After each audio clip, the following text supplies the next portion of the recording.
अपना ढाबा सजाता। सुबह के 8 बजते ही भोला अपना छोटा सा थैला धकेलते हुए खेतों की ओर निकल पड़ता। खेतों में काम करते मजदूरों की आंखें उसके ठेले को देखकर चमक उठती। हवा में मटन की लाजवाब खुशबू फैल जाती और काम करते हुए लोग भी भोला की ओर देखने लगते। अरे भोला, आज कुछ ज्यादा ही महक आ रही है। लगता है मसाले में कोई जादू कर दिया है क्या? एक बुजुर्ग किसान हरदयाल ने हंसते हुए कहा। अरे चाचा, मसाले में नहीं, यह खुशबू तो मेरे हाथों के प्यार की है। अब जल्दी आइए, गर्मा गर्म मटन तैयार है, भोला ने मुस्कुराते हुए जवाब दिया। दोपहर का समय होते होते मजदूर खेत की मेड़ पर बैठ जाते और भोला उनकी थालियों में 35 रुपए में मटन कढ़ी और 2 मोटी मोटी रोटियां परोसता। भोला, तेरे हाथ का मटन खाकर थकान तो दूर होती ही है, साथ में मन भी खुश हो जाता है। बाकी कोई दुकानदार इतना सस्ता और लजीज खाना कहाँ देता है? गुलाब सिंह नाम के मजदूर ने थाली से एक निवाला तोड़ते हुए कहा। गुलाब भाई, आप जैसे मेहनतकश लोगों के लिए ही तो यह ठेला है। शहर की किसी बड़ी होटल में क्या भोले का मटन बिकेगा? असली स्वाद तो इसी मिट्टी की खुशबू के साथ है, भोला ने गर्व से कहा। मजदूर खाते खाते आपस में हंसी मजाक करते। एक युवा मजदूर तुन्नू ने चुटकी ली। अरे भोला, अगर तेरी शादी हो गई तो तेरी पत्नी तेरे मटन की रेसिपी जानकर तुझे घर से बाहर ही नहीं निकलने देगी। भोला ने हंसते हुए जवाब दिया।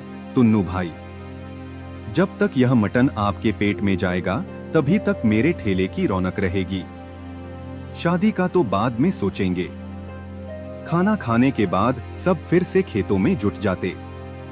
भोला अपने ठेले के पास बैठकर हल्की हवा में सुकून से चाय की चुस्की लेता और खेतों की हरियाली निहारता। उसके लिए यह खेला सिर्फ रोजगार नहीं, बल्कि मेहनतकश लोगों की थकान में खुशी का स्वाद घोलने का जरिया था। उस दिन भी खेतों में मटन की खुशबू और हंसी के ठहाके गूंजते रहे। एक दिन की बात है, सुबह का समय था। भोला ने रोज की तरह जल्दी उठकर बकरा साफ किया, टुकड़े काटे और बड़ी देगची में मसाले डालकर मटन पकाने रख दिया। आज का मसाला कुछ खास बनेगा, खाकर लोग उंगलियां चाटते रह जाएंगे, भोला मन ही मन बड़बड़ाया। 1 घंटा बीत गया। भोला ने ढक्कन खोलकर देखा, मटन अभी भी कच्चा था। अरे यार, यह क्या हो रहा है? आज मटन पक क्यों नहीं रहा? कहीं यह मटन ज्यादा सख्त तो नहीं? वह चिंतित हो गया। उसने आंच तेज की और फिर इंतजार करने लगा। 2 घंटे और बीत गए। माथे का पसीना पोंछते हुए भोला बोला, अरे बाप रे, यह मटन तो मुझे परेशान करने पर ही उतारू है। मजदूर लोग खेत में भूखे इंतजार कर रहे होंगे। आखिरकार 2.5 घंटे बाद मटन ने पकना शुरू किया। भोला ने राहत की सांस ली। चलो, अब तैयार है। लेकिन अब तक बहुत देर हो चुकी है, जल्दी ठेला लगाना पड़ेगा। उधर खेतों में मजदूर आपस में बातें कर रहे थे। अरे, आज भोला का ठेला नहीं आया। भूख से पेट में चूहे दौड़ रहे हैं। लगता है आज उसने छुट्टी कर ली। चलो, कस्बे के ढाबे पर चलकर कुछ खा लेते हैं। हाँ भाई, अब और बर्दाश्त नहीं होती। आज भोले का मटन नहीं मिलेगा तो ढाबे की दाल रोटी ही सही। यह कहकर सभी मजदूर वहां से निकल गए। इधर भोला ठेला लेकर भागता हुआ खेतों की ओर जा रहा था। अरे यार, आज तो गड़बड़ हो गई। कहीं मजदूर लोग लौट तो नहीं गए? खेत पहुंचकर उसने चारों तरफ नजर दौड़ाई। कोई मजदूर नजर नहीं आया। अरे बाप रे, सब चले गए। अब यह सारा मटन और रोटियां कौन खाएगा? वह निराश होकर थैले से लगकर बैठ गया। सुबह होते ही भोला ने जल्दी जल्दी मटन तैयार किया, गरम रोटियां सेकी और अपना ठेला कस्बे के चौपाल के पास लगा दिया। शुरुआत में 2-4 लोग आए, मटन खाया और चले गए। लेकिन कुछ देर बाद कोई ग्राहक नहीं आया। भोला बेचैन हो गया। ये क्या हो रहा है? क्या मेरा मटन अब अच्छा नहीं लग रहा लोगों को? तभी उसने एक राहगीर को रोककर पूछा, भाई साहब, सच सच बताइए, क्या मेरे मटन में स्वाद नहीं है? अरे भोला, तेरे मटन में तो स्वाद है, लेकिन तू जानता नहीं, कस्बे में एक नया ढाबा खुला है, शेरे पंजाब। वहां मटन के साथ रोटियां फ्री मिलती हैं। लोग वहीं जा रहे हैं। भोला यह सुनकर निराश हो गया। अरे यार, फ्री रोटियां? अब तो यहां मेरा मटन नहीं बिकेगा। मुझे फिर से खेतों में ही जाना होगा। वह बड़बड़ाया और थैला लेकर खेतों की ओर निकल पड़ा। खेत पहुंचकर उसने ठेला लगाया और मजदूरों का इंतजार करने लगा। लेकिन मजदूर उसकी ओर देखे बिना आगे निकल गए। अरे, ये सब कहां जा रहे हैं? मेरा ठेला तो यहीं है। उसने एक मजदूर को रोककर पूछा, भाई, तुम खाना नहीं खा रहे?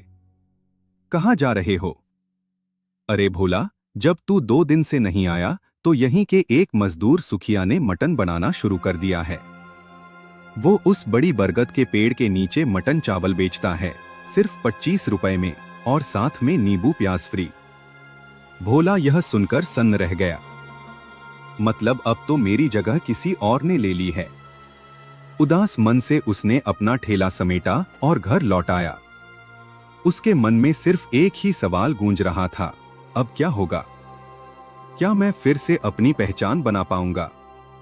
सुबह होते ही भोला ने मन में ठान लिया, अगर सुखिया 25 रुपए में मटन चावल बेच सकता है तो मैं 15 रुपए में बेचकर सबको अपनी तरफ खींच लूंगा।